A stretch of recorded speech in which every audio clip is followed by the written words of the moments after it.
Sachant que le test PCR n'est en aucun cas un diagnostic, c'est une indication qu'on doit croiser avec les signes cliniques. C'est une interprétation.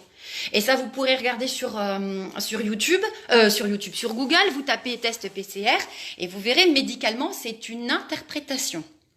D'ailleurs, quand j'étais infirmière à Nice, je faisais des tests PCR pour d'autres germes, hein. Il n'y a pas que pour le Covid qu'on fait du PCR, donc j'en faisais notamment pour des chlamydiés et des gonocoques, sur notamment des prélèvements vaginaux.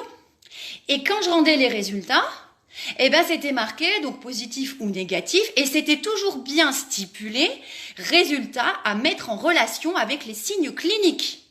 Et normalement, sur toutes les analyses PCR qu'on vous rend, cette mention, elle est notée sur les résultats. Or là, il n'y a rien. Il n'y a rien. Et le CT, comme par hasard, il a disparu. Donc, il faut qu'on m'explique comment est-ce qu'on ose rendre un résultat positif comme ça.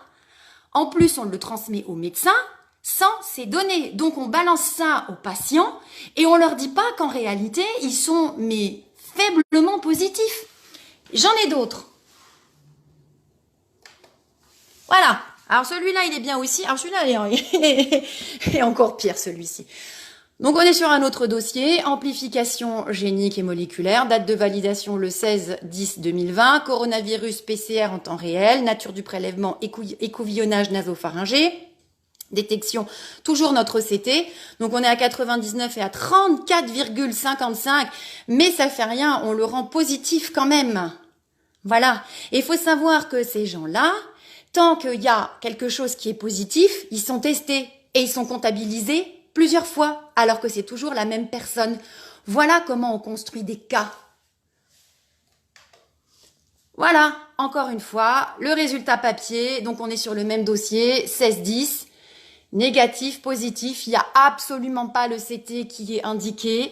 Voilà, donc toujours les mêmes mesures, les mêmes préconisations débiles.